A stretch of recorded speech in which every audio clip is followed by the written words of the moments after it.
नमस्कार दोस्तों।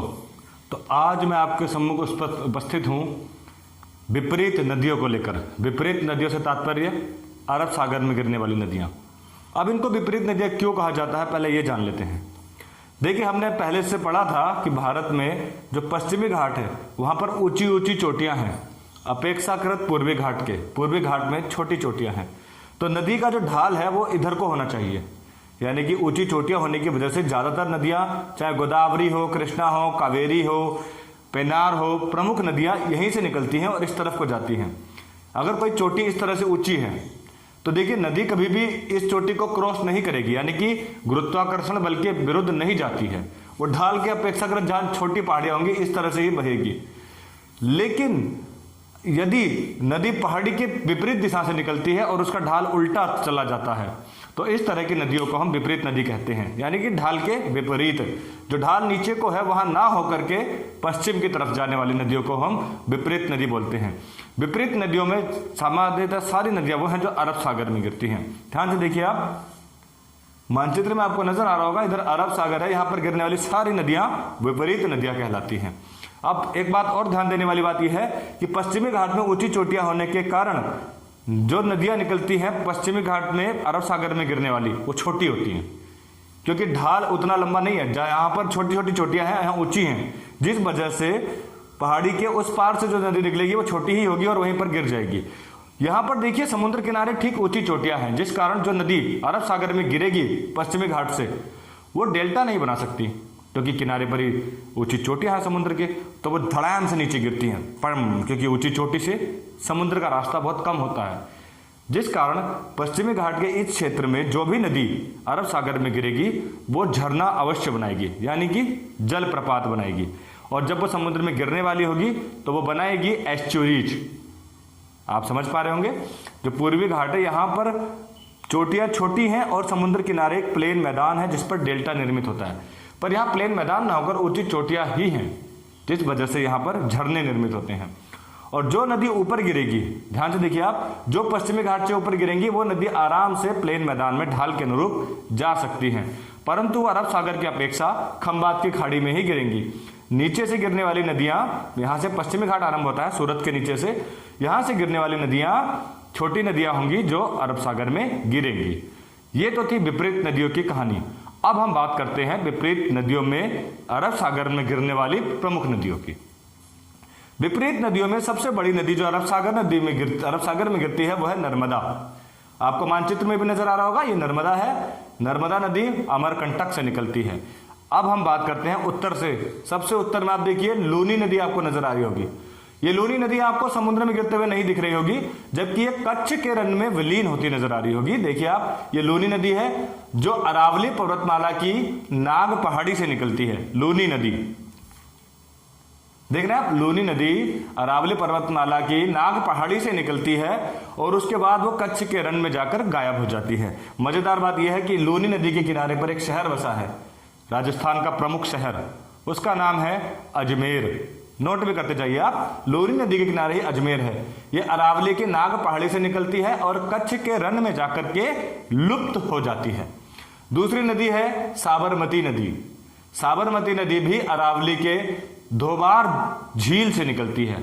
अरावली के धोबार झील से निकलती है और उसके बाद देखिए नीचे की तरफ बहती है साबरमती नदी। साबरमती नदी के किनारे ही गुजरात की राजधानी अहमदाबाद बसी है। देखिए अहमदाबाद साबरमती नदी के किनारे है। उसके बाद यहीं पर है गांधीनगर और गांधी आश्रम या साबरमती आश्रम, साबरमती नदी के किनारे पर ही स्थित है। अब हम बात करते हैं एक और नदी की जिसका नाम है माही नदी। माही नदी के बारे में प्रश्न अक्सर परीक्षा में पूछा जाता है, कौन सी नदी ऐसी है जो कर्क रेखा को दो भागों में काटती है, दो बार काटती है, तो वो नदी है माही नदी। माही नदी मध्य प्रदेश के धार जिले से निकलती है। देखिए धार जिला मध्य प्रदेश का। उसके बाद ये नदी राजस्थान में जाती है। पहले ये मध्य प्रदेश में काटती है, ध्यान से देखिए आप, पहले ये नदी मध्य प्रदेश में काटती है कर्क रेखा को, फिर राजस्थान में जाती है और राजस्थान में जाकर के फिर नीचे आती है, फिर ये कर्क रेखा को काटती है।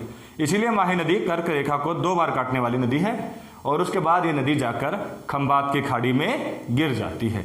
अगर आप गौर से देख रहे होंगे तो खंबात की खाड़ी में गिरने वाली 4 नदियां हैं, 1 2 3 4। इनका कोडवर्ड मैं आपको बता दूं, समानता। स फॉर साबरमती, मा फॉर माही नदी, ना फॉर, नीचे को देखिए, इसका क्रम भी आप देखते जाइए, साबरमती सबसे ऊपर है, सा मा ना में आप देखिए नर्मदा नदी।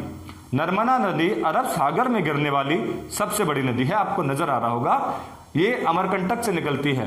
अमरकंटक से एक और नदी निकलती है जिसके बारे में हमने आपको बताया था, सोन नदी, जो पूरब की तरफ चली जाती है ढाल के अनुरूप।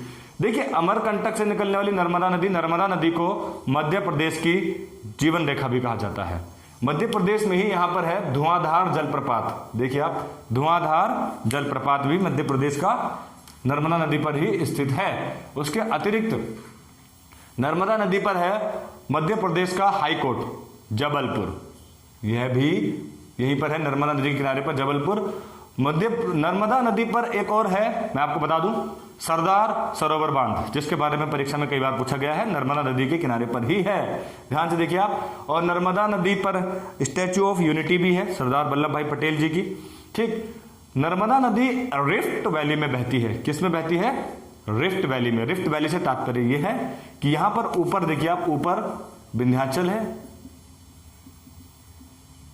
और नीचे सतपुड़ा है। इन दो पर्वतों के बीच में ये रिफ्ट वैली बनाती है, नदी बहती है। ये विंध्याचल, ये सतपुड़ा, इनके ठीक बीच से बहते हुए जाती है नर्मदा नदी। आप ध्यान से देखिए, नर्मदा नदी मध्य प्रदेश की जीवन रेखा, अरब सागर में गिरने वाली सबसे बड़ी नदी, दक्षिण भारत की गोदावरी और कृष्णा के बाद तीसरी सबसे बड़ी नदी नर्मदा नदी। ठीक, देख रहे हैं आप, नर्मदा नदी अमरकंटक से निकलती है। इसके किनारे पर है जबलपुर धुआंधार जलप्रपात, जबलपुर धुआंधार जलप्रपात, यहां पर है सरदार सरोवर बांध, स्टैच्यू ऑफ यूनिटी। सतपुड़ा और विंध्याचल के ठीक बीच में रिफ्ट वैली बनाते हुए नदी बहती है। सतपुड़ा और अजंता, यहां पर है अजंता की पहाड़ियां। सतपुड़ा और अजंता के बीच में बैतूल के पठार से निकलने वाली एक नदी है ताप्ती नदी। ताप्ती नदी पर उकाई परियोजना है, ध्यान से आप जान लीजिए, ताप्ती नदी पर उकाई परियोजना है और ताप्ती नदी के किनारे पर बसा है सूरत शहर।